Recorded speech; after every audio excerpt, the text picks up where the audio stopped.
Welcome to the Slop Farm. Enjoy the video. You need the game running and your controller connected.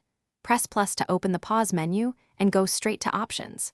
Once there, choose controls or controller settings to view input options. You're starting inside the game because Splatoon 2 manages motion per player profile. This ensures the change applies immediately. Make sure you're in single player or lobby where options are available, then move to the motion controls entry. This is the first actionable toggle you'll change. You'll see motion controls listed with an on/off toggle.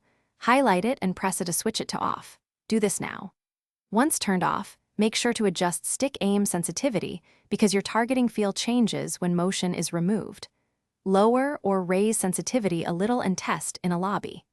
If you use gyro for camera normally, you may need to relearn thumbstick centering, so take a minute to fire and practice to confirm aiming behaves how you expect. Once you've set motion controls to off and tweak sensitivity, back out of options and continue. Splatoon 2 saves changes automatically, so you're done. If you still notice gyro input, restart the game and your Joy-Con or Pro controller to clear cached input states.